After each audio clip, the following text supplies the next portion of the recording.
Hi everyone, welcome back to Coffee Chat Q&A number 3.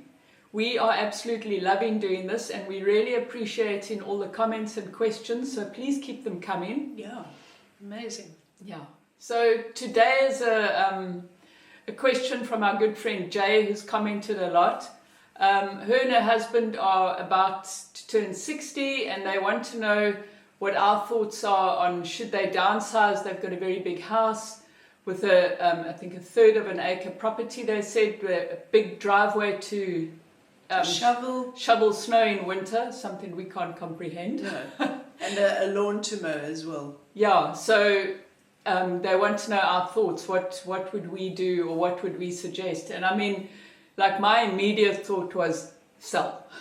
So the question was around, do we have any thoughts around where to live instead of how to live? Oh, okay. I'm jumping the gun. Yeah, I just thought it was a really interesting distinction. Okay, yeah. So Andrew wants you to sell. Well, that's about the where to live part. So yeah.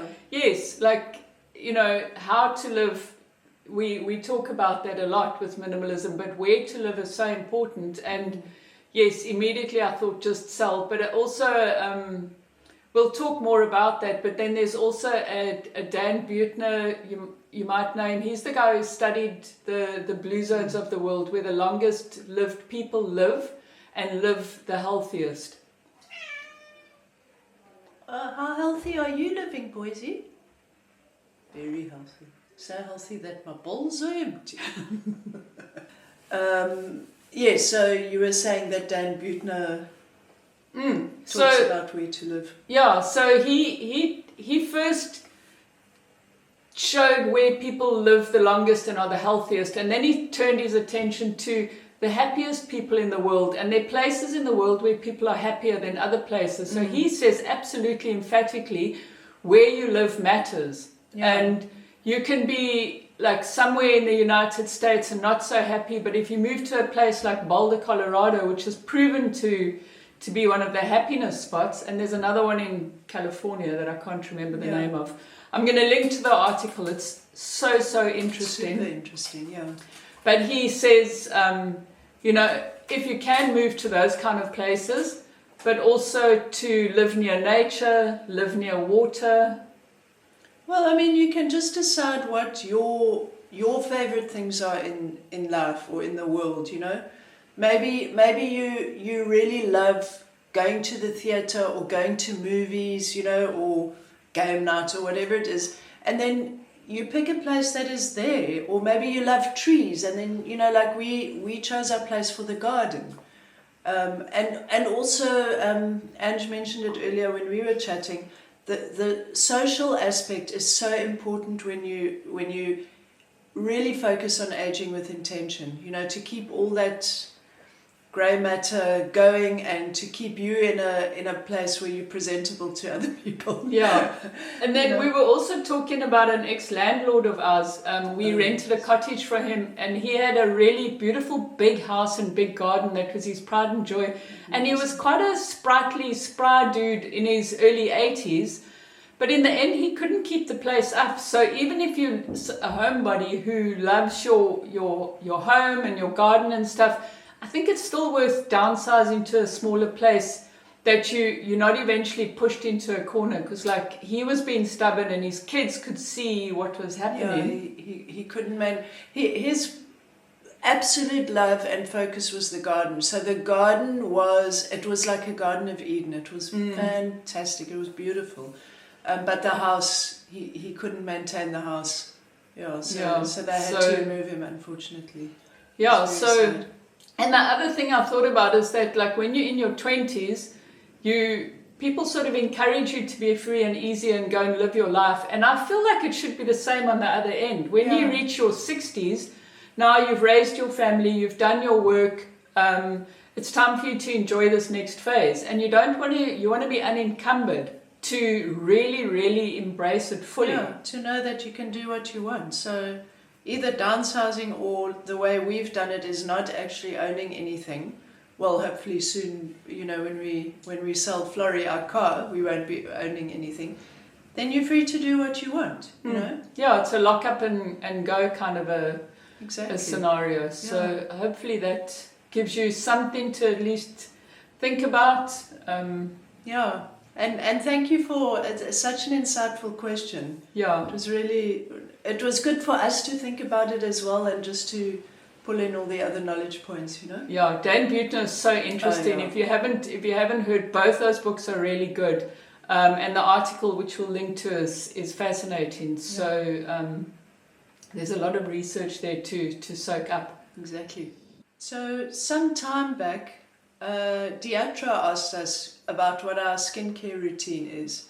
And we did answer on the community tab, but we felt like that it is quite an important question. So we wanted to cover that for the rest of the audience today. Yeah, and that's our minimalist approach to skincare. So we'll start with this is a local brand, cleanser and moisturizer. The company is called Skin Creamery. Let me see this one, because wait, if you squeeze it up, then you can see. Let me do this. Don't and squeeze we can make too sure hard. Oh yeah, you can see Skin Creamery. So this is a local company. It's produced here with really good ingredients, and they also don't test on animals and that kind of thing. Very importantly. Yeah. And then for body care, it's coconut oil, and then we also massage with olive oil and leave that on for a little bit before we shower, and that really moisturizes the skin. So that's an Ayurvedic practice, and we learned that from our meditation group, The Art of Living.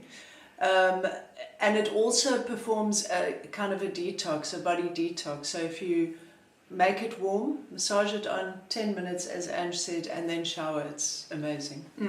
And then the coconut oil we apply after showers. Yeah, and I use a tiny little bit with my face moisturizer sometimes, because my skin gets very dry, so that's helpful, but not on its own. On its own, it actually dries your skin out, weirdly. Oh, yeah. I mean, I haven't really noticed that, but I'm going to try doing the olive oil more consistently and see what results I have.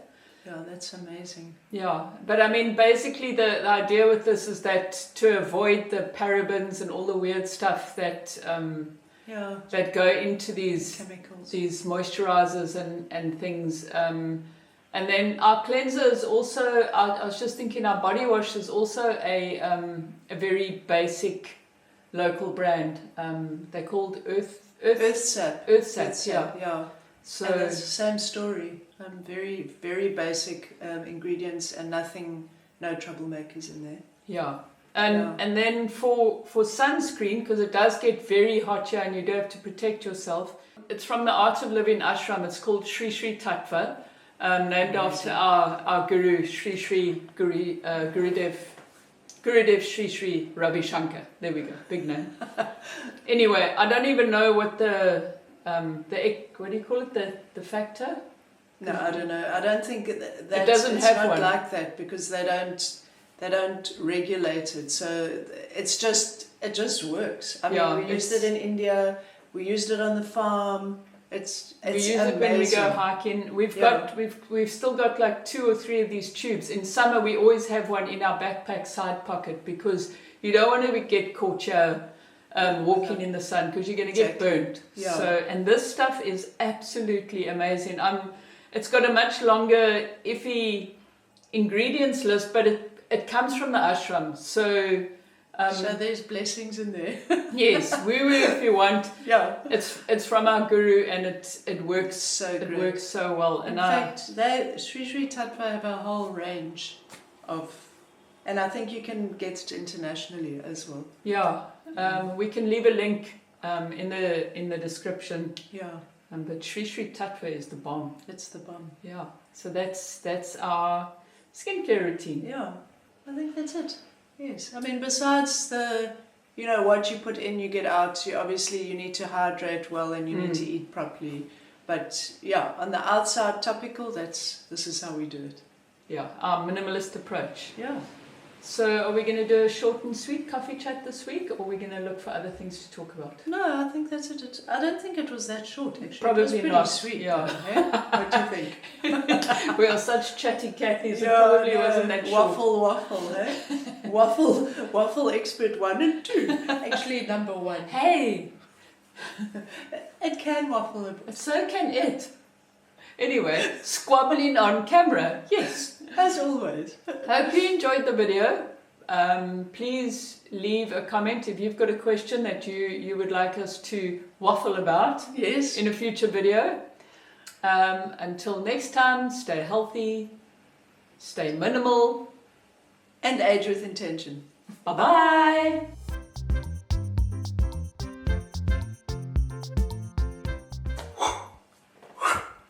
We need to do a format for that. You know? How? What? We have once like proper visual effects that we do with our hands. And we stick to it. Okay, is the camera still on? Yes. Bye!